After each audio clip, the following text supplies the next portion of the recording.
नमस्कार सर। नमस्कार सर साहब जी। सर क्या नाम है आपका? सर मेरा नाम है अमित यादव। सर कहाँ से हैं आप? सर मैं दिल्ली बदरपुर से आया हूँ सर। सर क्या काम करते हैं आप? सर मैं दवाइयों का काम करता हूँ, सप्लाई का। सर संत रामपाल जी महाराज से नाम दीक्षा आपने कब ली? सर मैंने संत रामपाल जी महाराज से 2014 जनवरी में नाम दीक्षा ली। सर संत रामपाल जी महाराज से नाम दीक्षा लेने से पहले आप क्या भक्ति साधनाएं करते थे? सर संत रामपाल जी महाराज से नाम दीक्षा लेने से पहले हम एक संत जी से जुड़े हुए थे जो दामाखेड़ा से थे, और उनका नाम था रामदास, जो दिल्ली में रहते थे, लकड़पुर में। कबीरपंथी थे वो, जो कि दामाखेड़ा से थे, कबीरपंथी थे। सर आपने बताया कि आप दामाखेड़ा पंथ कबीर पंथियों से जुड़े हुए थे, तो जो भी भक्ति साधनाएं आप करते थे उनसे आपको क्या लाभ मिले? सर लाभ तो कोई नहीं होता था, बल्कि हम बहुत नशा करा करते थे उस टाइम पे, और बहुत बिगड़ गए थे बहुत ज़्यादा।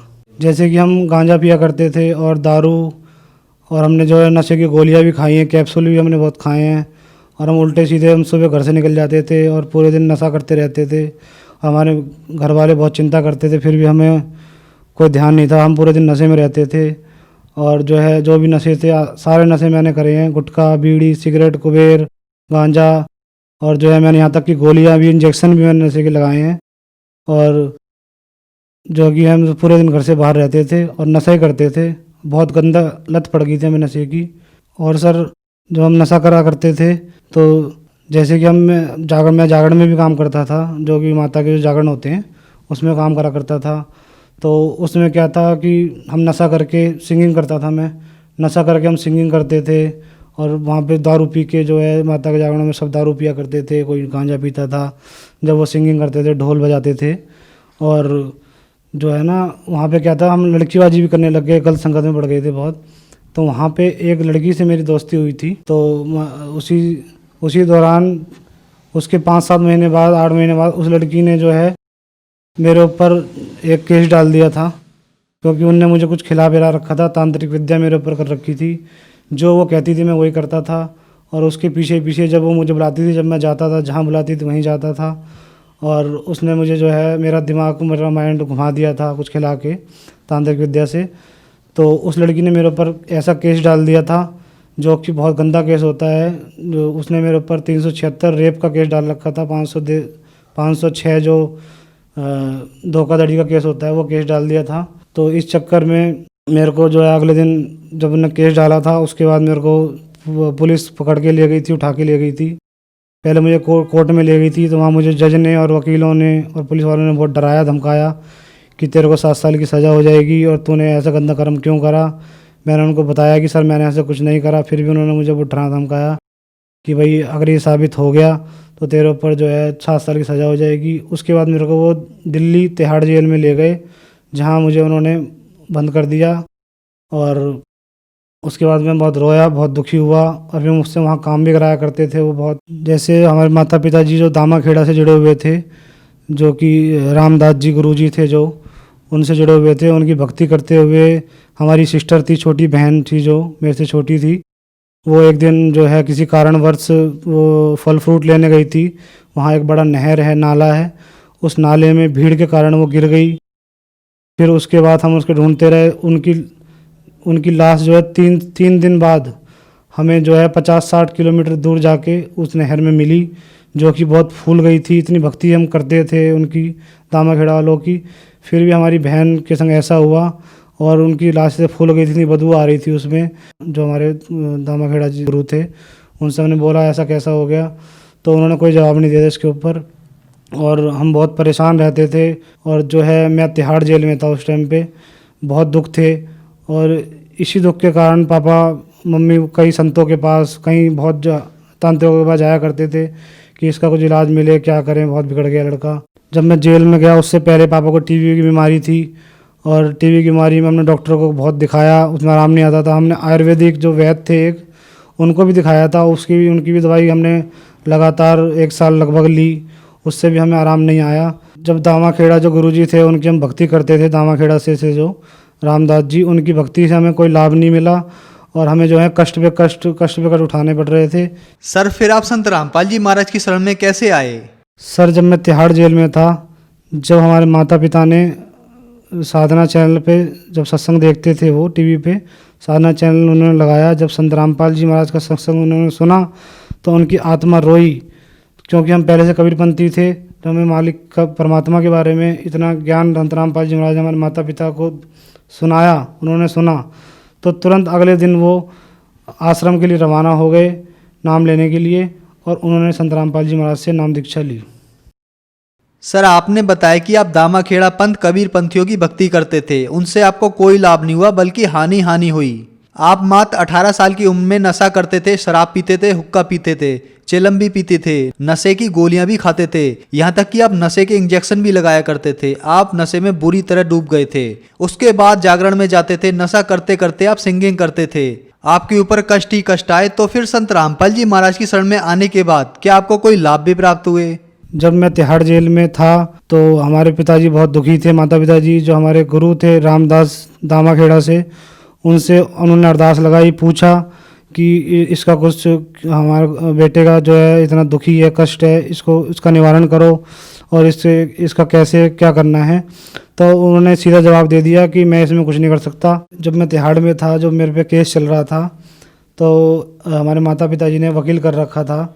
जब मुझे जेल में, तिहाड़ जेल में 15-20 दिन हो गए थे, तो उस वकील ने जो थे वो कुछ करता नहीं था। वो पैसे हम कम से कम 1-1.5 लाख रुपए हमसे ठग चुका था, कहता था बस निकलवा दूंगा और ये कर दूंगा, बोलता रहता था वो, लेकिन उन्होंने कम से कम 1.5 लाख रुपए हमारे माता पिता ठग लिए थे।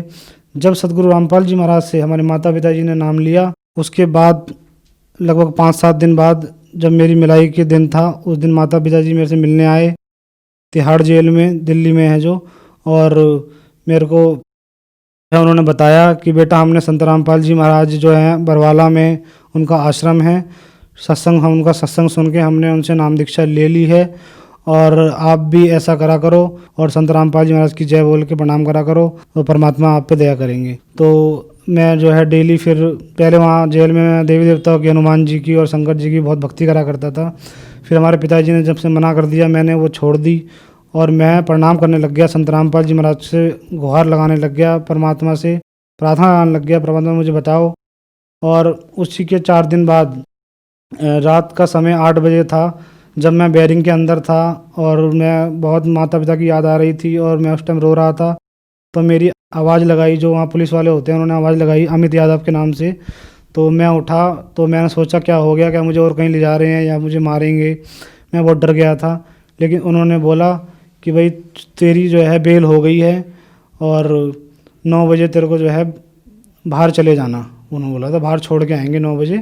उस टाइम फिर मैं बाहर आया, फिर मेरे माता पिताजी मुझे मिले, बहुत रोए थे माता पिताजी, और मुझे घर ले गए।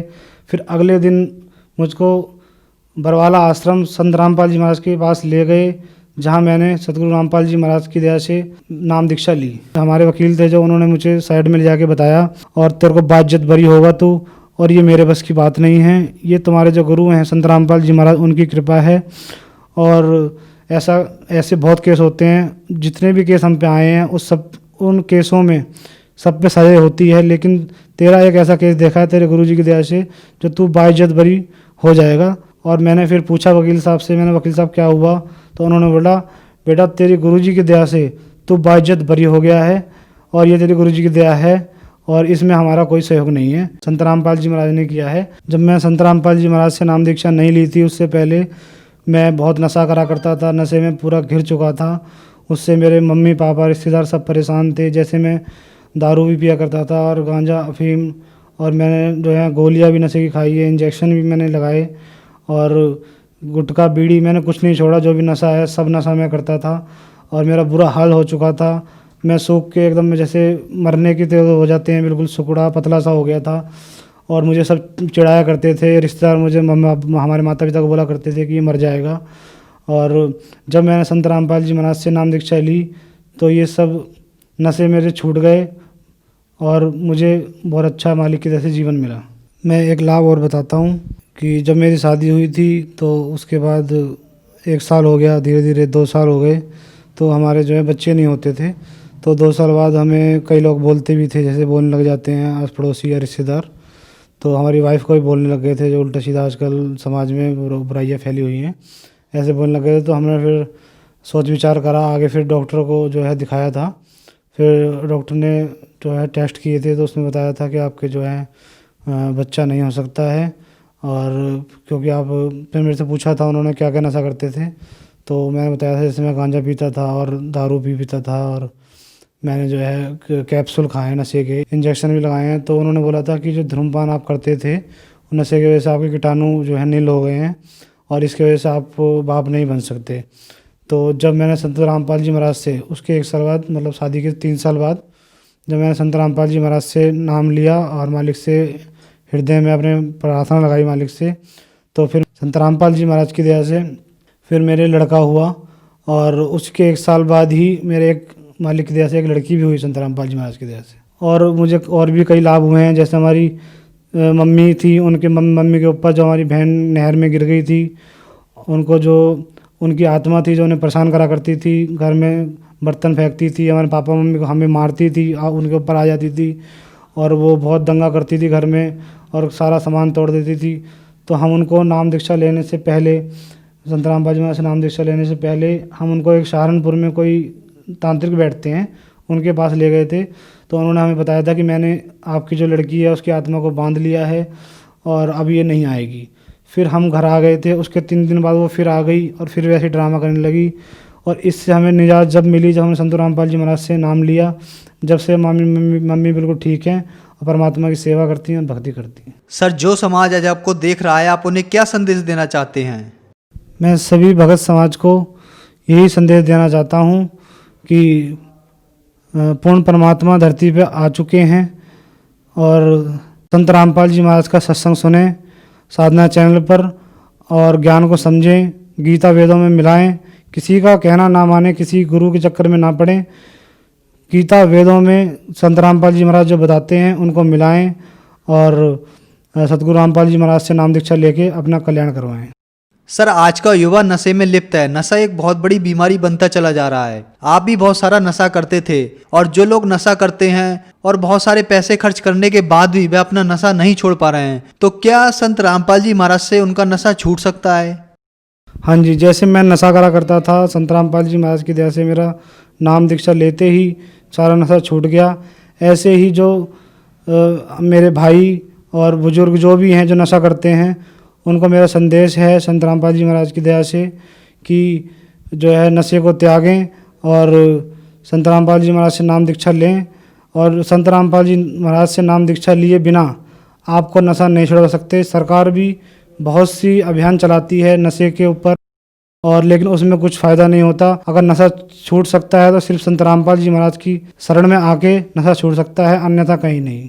सर, संत रामपाल जी महाराज की शरण में कैसे आ सकते हैं? चैनल पर संत रामपाल जी महाराज का सत्संग आता है, जिस सत्संग में नीचे पीली नंबर प्लेट पे जो है नंबर आते हैं, फ़ोन नंबर आते हैं, उन पे फ़ोन करके आप नामदान सेंटर के जगह जगह हर क्षेत्र में, हर ज़िले में संत रामपाल जी महाराज के नामदान सेंटर खुले हुए हैं, वहाँ से आप नाम दीक्षा लेके अपनी भक्ति करें और अपना कल्याण करवाएं। धन्यवाद सर।